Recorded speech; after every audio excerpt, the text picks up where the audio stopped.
really quiet. Test 1, 2, da da da da, bum bum bum bum bum bum. Oh, that's better.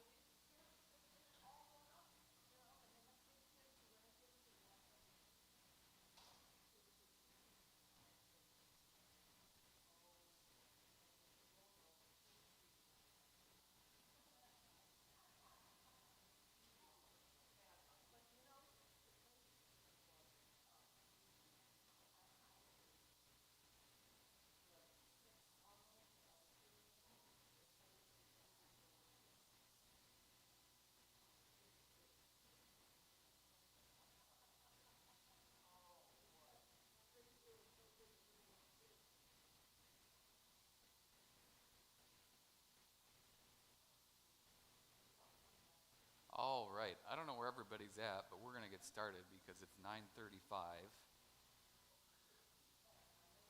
And the choir is singing today. And I was late getting into worship last week, so I want to make sure I don't do that again.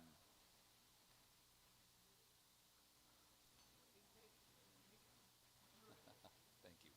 Thank you, Ricky. There's Mike.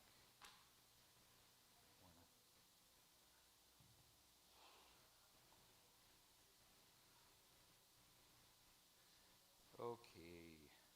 How's my level? I'm still quiet on here. Huh. Maybe need to crank it up a little bit. Test 1, 2. There we go. That's better. That's better.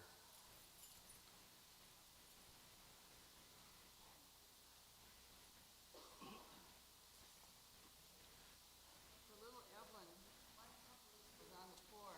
Polly picked her up and was into her mother. Yeah. And she headbutted her mother. Oh no. She didn't cry at all. She didn't do nothing. She's a year old. Polly nose got broken. Oh no. She said last night, she said, I gotta go up. I called her advice and said, come on up. Sure enough, it's broken. I said, you're not raising shy kids around here, that's for sure. How old is Evelyn now? She's a year. Wow. Yeah. Wow.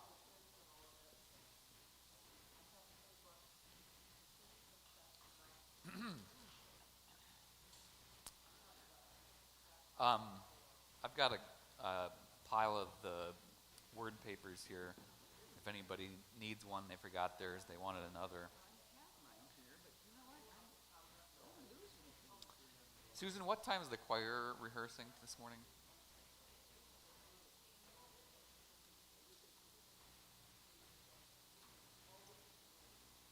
Yeah, I'll talk to John. Okay. Because even if they did 10:15, that would give you a good 45 minutes. That was one of the reasons we moved this up too. One of the other reasons was so that the choir folks would have time to participate before they felt rushed to go in. Yeah, that's true. Okay.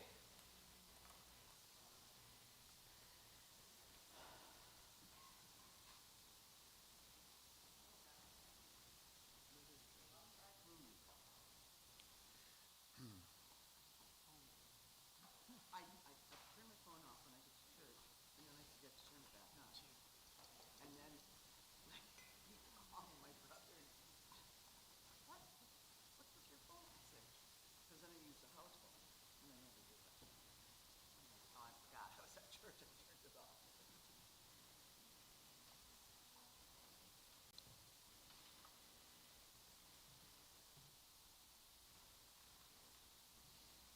Sorry. I forgot to start some things.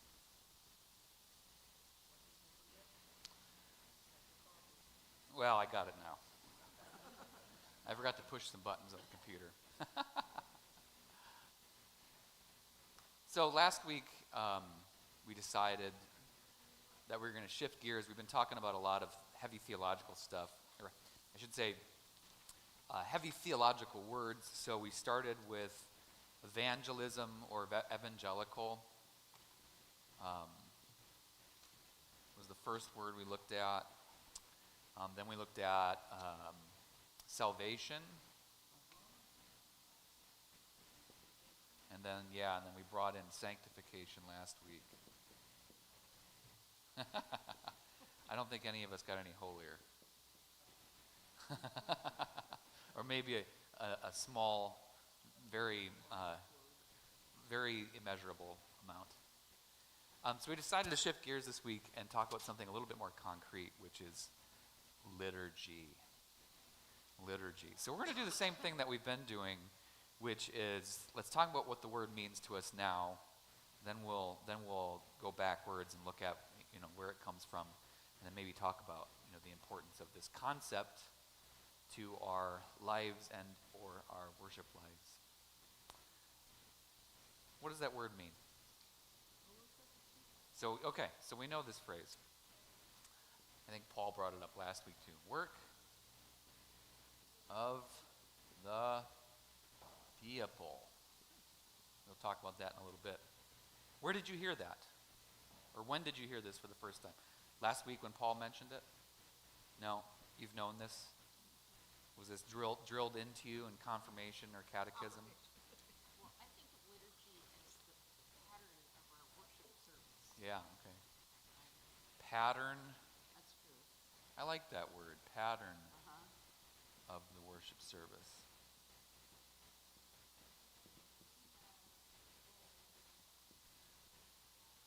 Have roles, yeah.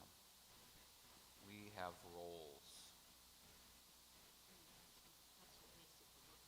Yeah, I was gonna say that's this.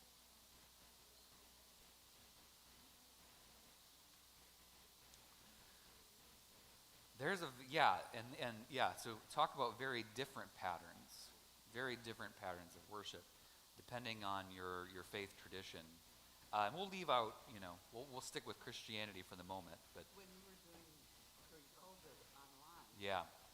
and the Apostles' Creed wasn't said right at the beginning, Oh, sure. And I'm going, I called Steve Gross and I said, But this is where this goes. Jesse's, but I said he's forgetting something. And he goes, what? I said, we're not saying the Apostles' Creed. And it's just something the pattern, Sure. of how to follow through. So I called Jesse and he said, I'll get that in there. But it's funny because there's a balance there. Mike said, That's what you told by rote is So I grew up and we had a pattern. So in the 80s, one of the big things was, at least for my church, was moving from bi-weekly to weekly communion.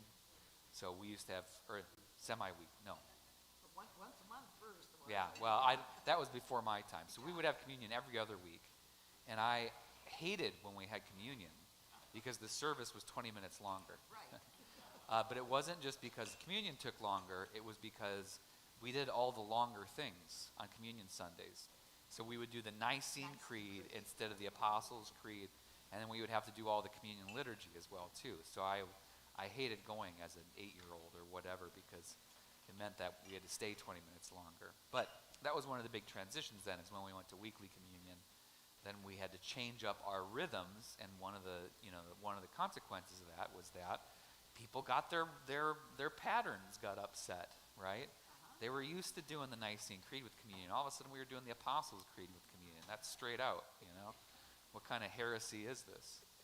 But for those of you that grew up in a specific faith tradition and then changed, what was that experience like for you?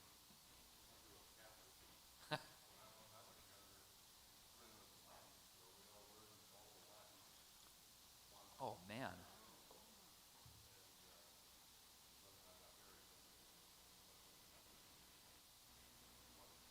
Yeah. If you went to Latin Mass, would you still be able to do it? No, it's all gone.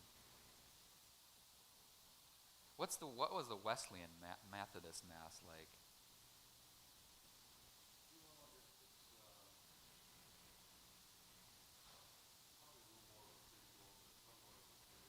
There's some structure.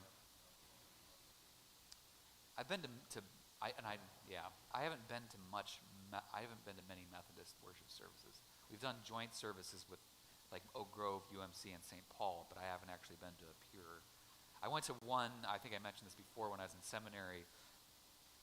We took a class on comparative Christianity, and as part of that class, I had to visit 5 different churches that were not Lutheran. So I did Methodist Church, Presbyterian, Black UMC, Black Methodist, Baptist, and then Greek Orthodox. Oh, wow. Whew, boy. I was telling the confirmation kids about that experience last week, because that's what we're talking about in confirmation this fall. Is we're talking about church. So we're talking about Lutheranism, but also the different concepts of church. So we were having fun because I was explaining that, well, what is a church? And they're like, well, it's a building. Yeah, it's a building. This is a church. It's also the community that's in the building. So we're a church in a church. But it's also the name of our denomination. We're the Evangelical Lutheran Church in America. So we're a church in a church in a church. But it's also the term we use for the whole body of Christ. The universal church. So we're a church in a church in a church in a church. So they got a big kick out of that. What we were talking about. Sorry.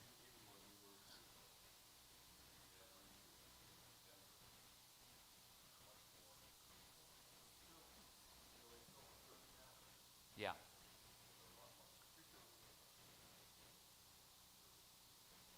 Oh, that was it? They had all that. They front loaded everything. Wow.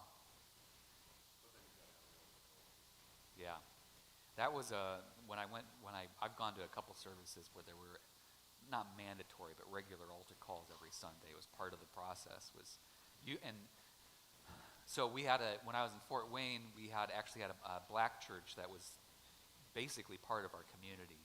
So we had a pastor that was on staff who was the pastor of the black church, and then Mark and I were the pastors of C2G, which was not a white church, but it was, conversely, we actually had pretty decent racial diversity in that congregation. But I got to preach at Quincy's church a few times, and that was kind of part of it, right? Is that Quincy would preach for about 10, 15 minutes, and then he was always moving towards the altar call, right? He was always, his sermon, that was the trajectory of it, was he was always moving towards the point of personal connection, which is interesting because I do a similar thing here. So it's, I'm not moving towards an altar call, but one of the things I always try to do with my preaching is finish with good news, but also finish with an action item, right? Like what's something that you can take away from the text that you can work on. An altar call is not that dissimilar, right? And this is one of the things that I think we get hung up on so often in those cultural differences between, cultural white Christianity and black Christianity. So much of it looks different, but it's one of the most fascinating things to notice the similarities between the two, and how much of it really is just kind of window dressing at the end. But yeah. Any other experiences of changing liturgies? I went to the Quaker church for a while. Ooh, yeah. And the one I attended regularly was programmed, and they insisted it wasn't liturgy. Yeah. It was their own form of liturgy. Yeah. But I've also attended unprogrammed worship. What was that like? Well, you just sort of sit there until somebody decides to say something, and sometimes it's pretty short. Wow. It's I'm trying to remember. I mean, there was always an introduction when you start, but I can't even remember if there was scripture reading. Were there any set prayers or anything? No. Nothing. And I know, and I don't. It's been a while since I've educated myself on those, specific Anabaptist, inheritors, the Quakers and Friends churches and stuff like that. But it's a reaction to something. It's always a reaction to something. And I can understand, if you participate in a Catholic Mass, or even in our worship service, which is relative to a lot of Christian experiences, high church, even though we're not high church. Talk to Warner when Warner's here about, Lutheran versus Episcopalian and high church versus low church. Yeah, we're not low church either. We're like medium church. We're like the Guatemalan estate. We're not dark roast, we're not light roast, we're somewhere in between. That, which I think is a metaphor that a lot of Lutherans would appreciate, comparing us to coffee. But, but yeah, talk to somebody that's high church. Well, and here's the thing is when you're looking at Episcopalianism or Anglicanism, right? It's the Book of Common Prayer, right? That is your cornerstone. That's your foundation for the weekly service. It doesn't change, right? We're on our 5th or 6th hymnal since the beginning of American Lutheranism. We're not that many. ELW, LBW, Black Book, Red Book, other Red Book, something like that. Yeah. There were different colors. Now we're on cranberry. Responses, and this is something that sets us apart. Well, I should say sets more high church apart from middle or low church. Yeah, responses. And this is something that freaks people out, especially when they come here for memorial services and they've never participated in a Lutheran or Catholic services. Is they don't know when they're supposed to say the things. And I don't really have time to give them the whole spiel, right? It's like, all your responses are in bold, and there's a C next to it, which means congregation. I suppose I could do that, but I don't, too lazy. But yeah, when am I supposed to say the things? And half the time, and I get maybe I'm just sadistic, but I like watching people as they're kind of looking around going, well, why are they speaking?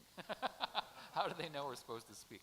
I could be better about that, and I certainly try to cue people on like page numbers and hymn numbers and all that stuff. But for me, this is also part of this experience. It's like playing a sport for the first time, right? You're not going to be good at it, and for me, part of that learning process is learning the patterns of things, right? That for me is part of the enjoyment of it. So my dad loves pickleball. That's his jam, which I appreciate it too. Just our family tends to have injuries as a result of pickleball, so we're 50-50 on it. But one of the things that I've enjoyed about playing with him is kind of learning the patterns of the sport. I don't know if any of you play pickleball, but it's a game that's really played up at the front of the net as opposed to tennis where you kind of hang back. So, but it's the things that you can know about, but until you do them, they don't really start to click. The muscle memory part of it. And this is, I think, probably something where there are a lot of people that would greatly differ with me on this. That's the part about high church or middle church that I like is the muscle memory factor of it. Yeah, we do say a lot of the same words every week, but those words have importance, which we can talk about later. The other thing is the comfort it provides. Yeah. When you hear the same pattern, or when you go to another church in another town. Yeah. It's comfort. Even going from an ELCA to an ELCA church, and things are just a little bit different, it can throw you off, right? Like people who go from saying the Apostles' Creed, the Christian church to the Catholic church, makes people's eyebrows raised sometimes. And that's a little thing, but it could be something like using the contemporary language for the Lord's Prayer, Our Father in heaven, hallowed be your name, your kingdom come. And Cheryl Ann Cheryl Ann Wage, if you know Cheryl Ann, loves the more contemporary language, and so she just says whatever she's feeling like saying that day, whether it's thou art or you, etc. But it drives her husband nuts because Rod's next to her trying to remember the prayer, and she's saying different words, and she was laughing about that. I say it the way I was taught. I don't. Yeah, thou art. Follow the. Yeah. But it's amazing how upsetting that can be for people, though, is that you change from thou art to you, and all of a sudden you're saying it wrong. It's like What debts to trespass? trespasses to debts. You gotta Yeah. say trespasses. Don't say. Yep. Some of us learn the Apostles' Creed with the quick and the dead. The quick and the dead. And the Holy Where did the quick and the dead go? and the ghost. The ghost. Oh, that's such great language. But want to say the quick and the But a lot of this is leaving behind the King James language. So we have slowly jettisoned, or not jettisoned, but we've replaced a lot of that language because those are words that actually they made sense in Old English, and then we've left those meanings behind. They still have poetic meaning. I like The Quick and the Dead. That's a great phrase. Also, great movie, The Quick and the Dead. But In the Apostles' Creed where he ascends into heaven and sits at the right hand of the Father. Almighty. Yeah. And I went, I know that's how I learned it. But how many? Yeah, go ahead. But Sorry. I found a Sunday school book that I had from years ago, and it was in there. Yeah. I go, yes, it was. It was in Yeah. Sunday school when I learned this. But how many of you have the Nicene and the Apostles' Creed stuck in your head and conflate the two from time to time? I do that all the time, man. And I can't come up with a specific example, but there are little phrases in the Nicene Creed that if I'm not thinking about will just accidentally work their way in there, which is a problem when I'm leading worship, right? So because the problem is, if a lot of the times when I'm doing something like the Apostles' Creed or the Lord's Prayer, I've got it memorized, I start thinking about what's coming next or about other things, and I zone out and I catch myself. I'm like, Jesse, pay attention, be in the moment, practice your mindfulness.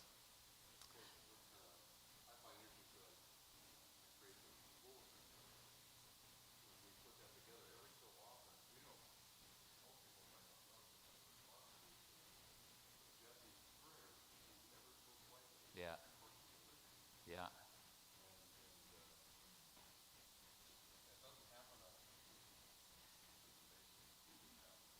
And every single part changes. Over the course of the worship year, everything eventually changes, but like the thing that you've got to experience is how much changes from season to season, right? So it's generally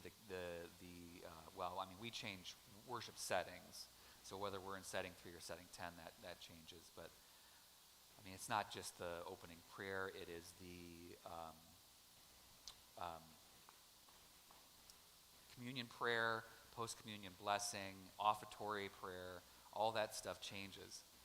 And that's the type of stuff that I have to pay attention to when I'm proofreading it, is that like, did I change that? Or, and I've run into this before too, is like this could have happened last week where we had Michael and All Angels Sunday overlapping with Ordinary 20 or whatever it was. Lectionary, and we have the opening prayer from the lectionary, but the opening prayer from the celebrate, so they're actually two different opening prayers. And it's like, and let's pray our opening prayer together, which you will find printed in the celebrate, and nope, just in your celebrate. Anyways. What are the critiques that you have heard people say against liturgical worship? Or have you? Well, I think that the whole movement to the Methodist movement, the Quaker movement, was that it's meaningless. People just say these things and it's by rote, Yeah. but it's meaningless. Whereas, in my opinion, it doesn't necessarily happen that way. Sometimes the form, sometimes when you're maybe not, what I want to say is, sometimes that form is really important to keep you focused and on track, I guess. Yeah. And I've heard this too. I mean, I've heard all these. I'm going to do these in blue because it's easier to, I probably should have raised that, but meaningless, yeah. But all the parts have meaning. They do. But that's not the critique. The critique is whether they have meaning to you, right? Yeah. In fact, if you look in our hymnal, each liturgical setting has, I think it's in the footnotes, corresponding scriptural references. So it tells you from which passage of Scripture each liturgical stanza, verse, petition is drawn from. So none of this is created in a vacuum, right? In fact, the entire liturgy itself is effectively paraphrased or reworded scriptural references. A lot of it coming from the Gospel of John, the book of Revelation, are two of our big sources that we draw from. But, all over the place. So, that's one of my responses. So you're telling me the Bible's meaningless? Well, the songs we sing too, we Yep. know the tunes, but we don't really. Do you pay attention to the words? Yeah. Yeah, music. I mean, we're talking just about the things we say, but our music is part of our liturgy, right? Yeah. Yeah. Does anybody ever find themselves getting surprised by the words that they read in the music? Good and bad, both. Yeah. Yeah. That's something I don't do a lot of, and I probably should do more, is that I'm very intentional in the songs that I pick, because a lot of the music is either picked by kid or by the choir when they're singing, but trying to pick songs where the words kind of correspond to the general theme of the service. But every once in a while, I'll be up there, like right after the sermon, and singing the hymn. And most of the time, I would say probably good 80% of the time, I'm like, I did a great job. Like, this is exactly what I just preached about. Yeah, good job, Jesse. Wait, Jesse got that? Yeah. Right? And some of the time, 20% or less, I'll go, probably should have picked something else. You know. But even so, you know, in those times, I'm fingers crossed, hoping that nobody else notices the little theological idiosyncrasies that I noticed. But have you ever, you know, listened to or sung a hymn, listened to a piece of music, and noticed something interesting that you didn't notice before? Like, was actually, again, not to repeat myself, but inspiring, had you know, caused your little light bulb to go on. Yeah, and for me too, this is another point of departure. And not that we're necessarily trying to contrast liturgical worship with non-liturgical worship today. I guess we're going to do it by default. But this is another point of departure between, for example, the what we do and how we choose music versus how, I mean, I hate to paint with a broad brush, but how a lot of, you know, big box non-denom churches tend to do it. Because we have very different priorities. I mean, I don't want to get too far in the weeds here, because this is a topic entirely in itself. But I remember I actually, when I was in Indiana, I led a seminar on contemporary worship, because our church was doing, you know, we were kind of the poster child for doing a lot of great music. But one of the things that I hammered into people is that the music that is contemporary for your congregation is the music that is contemporary for your congregation. In other words, if you can't just pick music because it's new, if you can't sing it and you don't like it and it doesn't have any meaning to you, it's useless. It's crap, right? Like, don't do that. And that's one of the things that we have, and by we I mean mainline Protestant churches have struggled with, is that we see examples of churches that have rock bands that are doing U2 cover bands essentially on Sunday mornings. And we're like, well, they've got a ton of people, that's what we should be doing. I mean, this is old hat. This has been going on for decades. Doesn't quite work that way. And it's also a question of, what are we trying to do? Are we trying to do music that gets people to show up here not really understanding why they're here? Or are we doing something different with our music? And here, kind of fundamentally, is the difference, is that our music is part of our liturgy.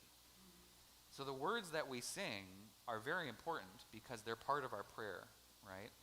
So if the words that we sing don't match up with what we believe, or don't really express any great theology in general, why are we doing it? Like, if we just want to sing, great, but music is divine, right? Pop music, like, you know, you don't have to, sorry.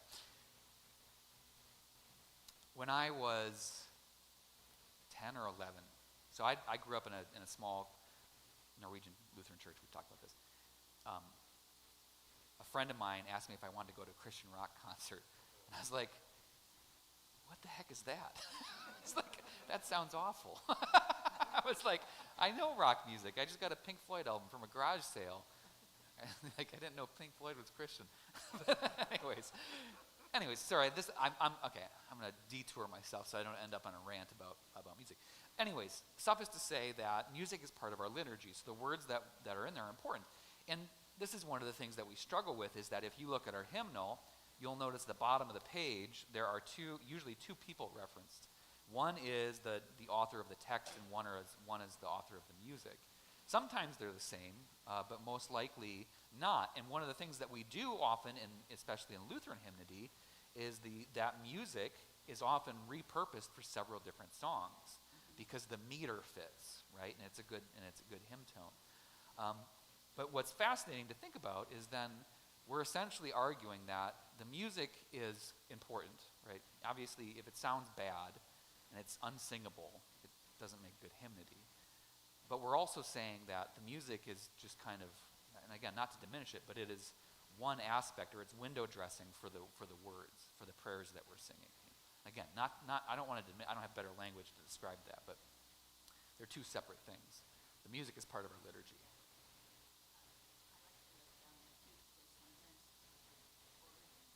Absolutely. I love history. I love etymology. I am a nerd for that stuff. I'm like, I wonder what language this is, right? And go to the bottom, and we have Finnish songs, Norwegian, Swahili, Spanish, French. That's also for me one of the cool things about our hymnody is how, we're trying to be more diverse at least.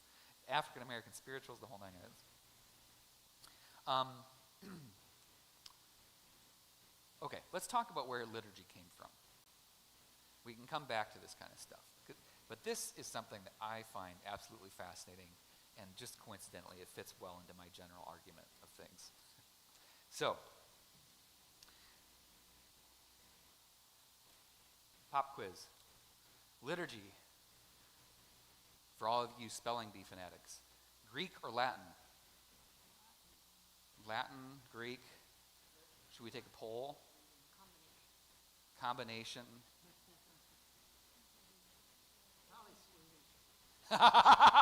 Thank you, Cheryl. Thank you, Cheryl.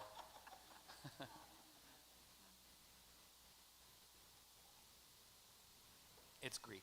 It's Greek. Yeah. It's a Greek root. So liturgy comes from two words. Oh, great. I picked the one marker that doesn't. It is. Ergos, like work. Litos, meaning public. And ergos, meaning work. So liturgy, which the Greek word is actually liturgia, something like that. I think it's O-U-R. Liturgia, okay, comes from public work. Okay, so it fits our definition, right? The work of the people. Sort of. So, there's history behind this word. Roman Empire spans several hundred years. One of the most effective forms of governance and public infrastructure that history has ever known. Okay? One of the reasons that they were very effective is that they managed to pioneer this form of government which was simultaneously centralized but also in some ways representative, right? We're talking about the balance of democracy and republic that existed and eventually was overthrown in favor of essentially another despotism or another dictatorship, but that's history. But one of the things that was complicated in the old world, which we have managed to streamline a bit today, was governmental budgets, right? So today, this is one of the great debates in the United States of America is how much should we budget on a year-to-year basis, and how much of that can contribute to the, national debt, right? And explaining how the national debt works and who actually holds that debt can be a very complicated and enraging process to think about.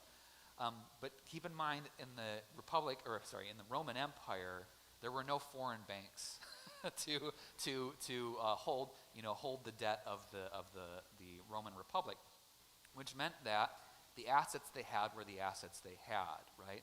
And one of the ways that the Roman Empire was successful was in their never-ending expansion. So they were constantly adding new assets, new forms of revenue to the empire. And one of the reasons that the Roman Empire, the Western Roman Empire, eventually collapses is they ceased expanding and they started contracting, right? So they started getting negative revenue, which, never ends well for anybody. But here's the thing, if you're constantly expanding, you're constantly in need of raising new armies, building new ships, making new weapons, And it's not just about warfare, it's about making new roads, new aqueducts, bringing civilization. Okay? And so even though things moved a lot slower in the Roman Empire than they do from a modern perspective, slower in terms of information but also in terms of traffic, they actually moved relatively quickly compared to the rest of the ancient world. Okay? So they needed to be able to raise funds quickly without having to levy a whole new set of taxes, right? So what they had were liturgies, okay? Which was the wealthy in Rome were expected to contribute a ritual sum to support specific public works. So liturgies, and they had set numbers of them. So at one point there were like 93, and then that number got raised to 118. And so they would basically knock on the doors of the uber wealthy and say, we need you to contribute a liturgy to build 15 new triremes. And as a good Roman citizen, they would say, yes, absolutely. But they would get to take their great sum of money, parade down to the temple. There would be a big ceremony thrown celebrating this liturgy that had been donated by the wealthy on behalf of the people to support the people, right? So the liturgia was not necessarily the work that people were doing, but it was the work that the wealthy were doing to support the people. Okay. Here's the fascinating thing. Well, there's many fascinating things. Anybody ever misspell this word?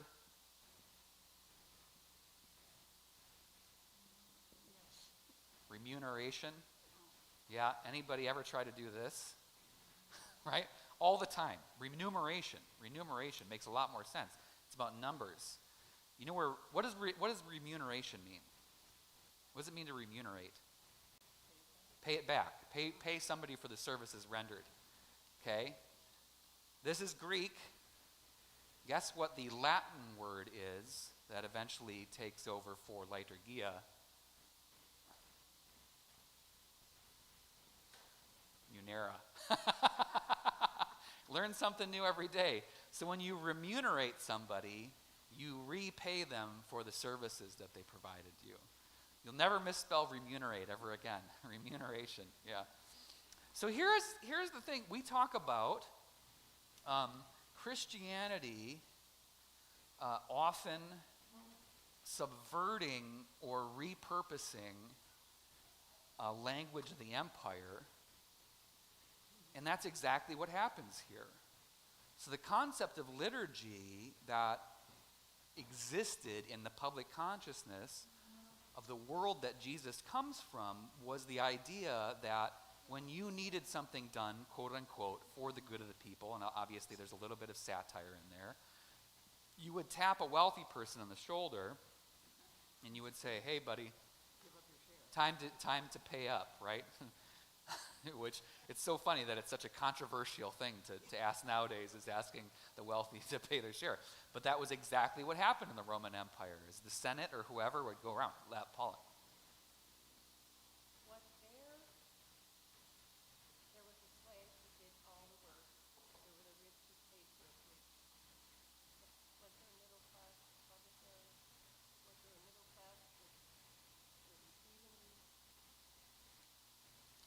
Yes. benefits? I mean, the slaves certainly weren't. No. A large part No. of their No, slaves were, well, it depends. I mean, the slaves were absolutely receiving the benefits of being in the Roman Empire. They were receiving food and housing and the glory of civilization. Sorry, I hope you heard the sarcasm in there, right? Okay, but I'm being sarcastic, but the Romans were not sarcastic. I mean, they truly felt that they were literally bringing the light of the empire to the darkened corners of the world, right? And so these poor people that they were, killing and conquering and enslaving were actually beneficiaries of the evangelion, the good news of the Roman Empire, because they were teaching. I mean, this sounds strange, but I mean, what we did in our expansion west is not that much different, in the long term. But you ask about, middle class, and here's the interesting thing is that the Roman Empire absolutely had economic strata in a similar way to where modern economies do as well too. And in fact, that was one of the things that set the Roman Empire apart, was the ability for individuals that were not quote unquote noble to make a way. Merchants had very, very strong power, and one of the consequences of that was that you had a form of upward mobility in the Roman Empire, right? Because a lot of these wealthy people that were getting their shoulders tapped to contribute liturgia, to contribute liturgy, to support the public works projects, were merchants who had crested who had broken through that ceiling, so to speak. But you also had, it really depended, similarly to modern economies, it depended on the relative wealth of the empire. It depended on how the economy was doing, and similarly to modern economies, when the squeeze came, often the squeeze started from the bottom up, not the top down. And then, in fact, this is where you get. This is where you begin to see the Roman Empire coming apart at the seams, because when you have a system, so one of the things is when you shift from mid to later Western Roman Empire, what you begin seeing military failures, right? The conquests aren't coming so easy anymore. But one of the things that happens as a result is you've got more demand for more troops, more weapons, more ships, more funds being placed on the Roman people. So it's taxation, but it's also squeezing the wealthy and the merchant class for more money, trying to prosecute their wars. Well, guess how that goes, right? Is then you get the wealthy that are saying, "Nah, we don't like this guy anymore. He keeps asking us for money. We're gonna bump him off and put somebody we like in there." But it was a death spiral at that point. They had started to decline. So sorry to answer your question, Paula. Yeah, absolutely. And I'm by no means a Roman historian. There are lots of people that could give you a much more nuanced example. But that's one of the fascinating things about that, is how much the Roman Empire very much was a predecessor of a lot of modern mechanisms in a lot of ways, in a very rudimentary form. But we're not even rudimentary, but basic. Yeah. So liturgy, in its form under the empire, was something that the wealthy were tapped on to provide for the service of the others. At some point, that word, that concept, makes its way into Christian practice. But what we do with it is we turn it around. So, Leitos ergos, public work, but it's not work for the public, it's work by the public, right? So it's the work that we do. And you see this, actually, it's not named explicitly, but you see this even in our scriptures.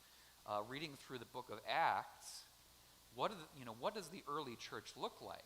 Well, it's a community of people, a church, who are sharing amongst themselves, working together, worshiping together for the common good. Right? One of the things in Acts 2 that how it describes the early churches, they shared all things amongst themselves for the common good. And what that meant practically was, it meant that everybody had food, everybody had a place to stay, right? Granted, it was a small community. And what that looked like a lot of times was, after communion on Sundays, so they would gather for about an hour to 2 hours to read the word and pray and do all that. Then the baptized would go into a room by themselves. They would share the meal. When they were done sharing the meal, then they would take all that meal and share it with the whole community. So the widows, the orphans, the shut-ins, even the unbaptized would get to participate. They would get fed afterwards. So a lot of the rhythms and routines, we talked about the word patterns, describing liturgy, were practical. Right? They were dualistic in that they had ritual significance, but they also had practical significance. Arguably in the same way that liturgy in the Roman Empire did, right? So when these wealthy people made their big contribution, they would have to throw a big show down at the temple for them, right? But in reverse, where we're ritualizing the common good that we're doing together. So this is kind of important, right? Because again, this is something we've seen a lot of in the New Testament, is Christians taking things that were common knowledge or common practice in Roman society and inverting them and saying, well, here's what it looks like in the Roman Empire. Here's what it looks like in the kingdom of God. And liturgy is one of those things. So it stops being work for the people, and it's the work of the people, for the people, right? Yeah, very fascinating, right? What do you think about that? How does that relate to what we do when we talk about our liturgy, our Sunday morning liturgy?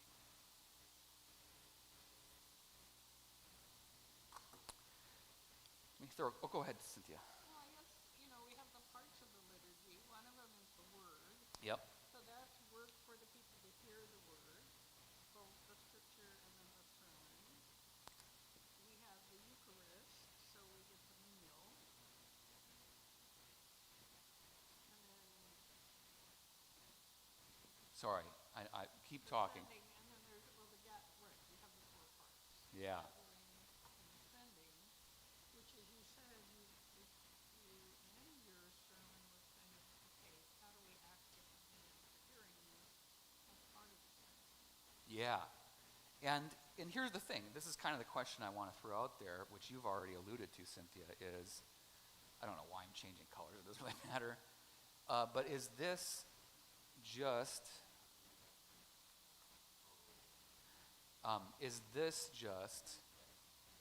about the things we say, or is it about the things we do as well, too?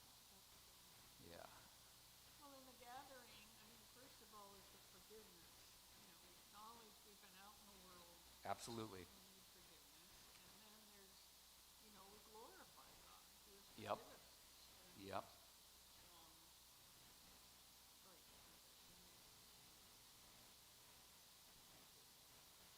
right. Well, I guess the glory of God. What would be The Kyrie, yeah, the Kyrie, then the glory to God, yeah, or hymn of praise, yeah. Yeah, yep.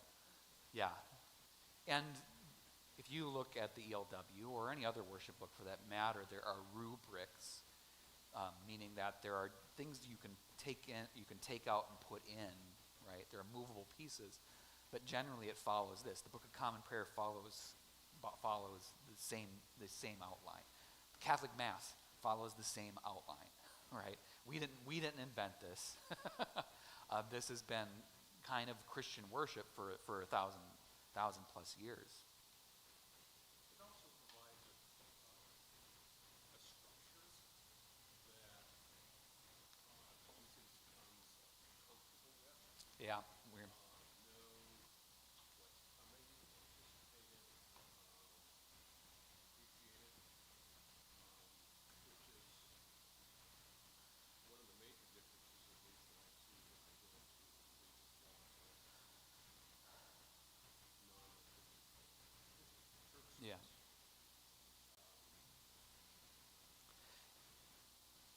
Okay, I'm biased. My experience, and I've attended several non-denom evangelical worship services. My experience has generally been, you come in, there's music. There'll be some sort of like welcome, usually. Somebody will get up. Sometimes it's the pastor. Sometimes it's the lead musician, and they'll say something. There'll be an extemporaneous prayer of some sort. More music. There might be a special cause that they're representing that specific day. Depending on which tradition you're in, that might be where the altar call occurs. But it all moves towards the sermon. And the sermon is anywhere from 15 to 45 to hour and a half, depending on which expression of it. And then the service ends, right? So the pastor gets the last word. You play some exit music. You walk out the door. If there's communion, and this is my experience, if there's communion is literally the biscuit you get as you walk out. So this was a shocker to me. I went to a conference in Grand Rapids, Michigan, the epicenter of progressive culture. It's a joke. They were selling those T-shirts there.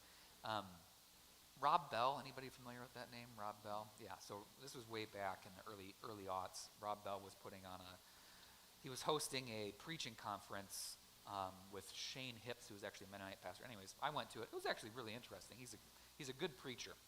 But they did a worship service as part of this, which I never really understood. I'm going to a conference. I do this for work. Why do we need to worship at work? So there was a worship service, and that was the order. So they did some music. There were some prayers-ish, but they weren't they weren't written. Some dude just walked up and kind of said whatever he felt like praying about off the top of his head, which leaving room for the Spirit, I guess. Rob preached. And then Rob said, and then, as you leave, we're going to commune people. Feel free. We've got people stationed by all the doors. Feel free to take the host as you leave. Or, I don't know. I don't remember if there's wine or not. And I kind of felt, and again, I'm biased. I felt that was weird. But here's the thing. It's weird to us. It's not weird to other people. But the important thing is to understand why we do what we do and what the significance is of what we do. And here's my justification for my bias, is that we took something which was, in its origins, originally something that was done for the people, right? So it was the wealthy people paying to prosecute wars or build infrastructure or whatever, which was kind of the grease that kept the wheels of empire turning, okay? I don't know, whatever, right? It worked for them. When Christianity takes this concept, they repurpose it, whether it was good or whether it was bad, and they repurpose it in a way that subverts or reverses that meaning, where it's now something that we do together for each other, for the common good. It's work of the people for the people, right? Not to, reference a political slogan, but that's literally what was going on, okay? So when we talk about what we do on Sunday morning, this is important to me. That what we're doing is the stuff that we do, right? So if I'm just sitting here like a bump on a log, listening for an hour and a half, I'm not doing anything. I mean, you could argue that I'm actively listening, but I'm not. I'm not doing anything. I'm not participating. Half the time I'm not singing, right? Because they've got a rock band up there that is out of my range, that, this is, okay, quick rant. I can't follow that music because there are so many stupid DCL codas in there, right? And printing it is a freaking nightmare because you have to print 3 pages of music for something that a hymnal could do in a half a page, right? Just the way music is laid out. It's like they have to reinvent the chorus. It's like, no, you don't need a pre-chorus and a chorus and an alternative chorus. Just have a chorus. Anyways, okay. You're just wasting paper. That's all you're doing. And half the time, when they do the alternative chorus, they change da-da-da to da-da-da. I'm like, oh my God, jeez Louise. So, I can't sing it because I'm basically informed I'm not supposed to be singing. You, the professional musicians, are doing the singing. I'm sitting here. So, in that worship experience for me, I sit here and I'm, preached at, I'm sung at. Okay, I'm not doing anything. That's not liturgy for me. Okay? We do things every Sunday. Many of them are rote, right? They're the same words every Sunday. And one of the arguments is, well, they're meaningless. Well, they can be meaningless if we don't pay attention to them, which is not, I'm not browbeating you into saying, oh, you should pay more attention to the word you say. You should pay more attention, right? Every once in a while, read the words that you're singing or saying on Sunday morning. They're important words. They come from the Bible. But even when you're not paying attention, one of the arguments that we're making is that they are the prayers that our community is praying every week. And they're prayers like, forgive us, right? Forgive us. And what's fascinating is Mike gets to be privy to this as well too, is how when the confession changes, how it's kind of the same structure every time, but the ways in which it's articulated change every time to emphasize different things. We confess that we have sinned against God and against each other, and we ask God forgiveness. That is a part of our structure. It's not a personal, it's something we collectively do every week. We, the community, express our sinfulness and ask for forgiveness. And this is going to be a divider, a theological divider between our tradition and a lot of non-denom traditions, because it's a very big difference between personal and collective sinfulness, right? And it's not just non-denomic, Catholicism can swing that way sometimes too, placing the emphasis on I have sinned, oh woe is me, let me do my penance, etc., etc. For me, this is an important concept, the collective and corporate confession and forgiveness. This is another text, or this is another class. Then what do? We sing the Kyrie. Have mercy on us, Lord. Kyrie, literally, have mercy. Have mercy on us, Lord. Then we sing a hymn of praise. God, you are great. Notice, by the way, how so much of these words are similar words that you'll hear actually, or similar phrases you'll hear in pop culture Christian music, It's a lot of it is praise music. God is great, God is great, God is great. Yeah, God is great. That's part of what we sing. And we also remember we need to ask forgiveness because we're not always great, And then we move on to, and this is the part that really, this is the dividing line for me, is this. And I get it. The concept of the lectionary is weird, right? The idea that we would restrict ourselves to being told what text we're supposed to read and preach on every week. I'm being a little snarky here, Cynthia. I don't think it's weird at all. I think it's weird that you would just pick a theme and cherry pick whichever scripture you think fits your theme because it fits your argument. Okay, here's my beef. This is one of the most important things we do because we are one of the most biblically based denominations, not Lutheranism, but mainline Protestants are, in my book, some of the most biblically based Christian denominations in the world. Because we read the Bible every week and we don't cherry pick which scriptures we read. We even read the uncomfortable stuff. We don't pick it because it fits our theme, because we want to preach about a specific political candidate on Sunday morning, right? Okay? We read the stuff that even doesn't fit our narrative every week, okay? And it seems weird, and I suppose to somebody that hasn't shown up before, it might be a little bit boring. Why are you reading from the book of Daniel? That's obviously a weird book. Yeah, it is, but it's important that we read it because it's in our Bible, okay? But then here's the other important part. Yeah, there's a sermon. Sometimes it goes longer than it should. But it doesn't end there. I don't have the last word. I never have the last word. I mean, I say the final blessing, but that doesn't count. This is the last word, okay? The last word is the promises that God makes to us, okay? This, for me, is the other. I'm using a lot of superlatives here. But this is the other huge piece, is that I don't finish, I turn it over, right? Even when I preach a crappy sermon, I know that you're going to get grace, which is one of the reasons I can do what I do, because it doesn't all rest on my shoulders. I know that God's going to be present in the service because we're going to share the meal, right? And so I turn it over, but before we have the meal, what do? We do prayers of intercession, which are pre-written, rote prayers. Oh my gosh. But you ever notice how contemporary the prayers are? Because they're not 500 years old. Those are prayers that are written every week by a collective of people within our denomination that are putting together prayers that are contemporary to our time and what's going on. And again, I want to put emphasis on collective. It's not just whatever comes off the top of my head on Sunday morning. It's we are praying the same prayers that every other single ELCA congregation in America is praying together at the same time. So we have turned our church into our church, right? And I would argue, too, that even though I'm talking denominationally here, Christ Church is saying prayers of the people on Sunday morning in the same rubric that ours do, because they all go in this manner. Well, but they all cover three things: our community, our state, our locality, and our world, right? This is the, and they don't always go in that order. Sometimes it goes in reverse, right? And there's always prayers for the deceased. There's always prayers for the sick and the suffering. There's an opportunity to pray for those who are healing. We often talk about praying for conflict, right? All of these things get put in there, but we're collectively, not just the ELCA Lutherans, we are the Episcopalians, the Methodists, the Presbyterians, all the people that are praying prayers of the people every week, collectively praying for our locality, our state, our world, right? Which is, I think, a pretty cool thing.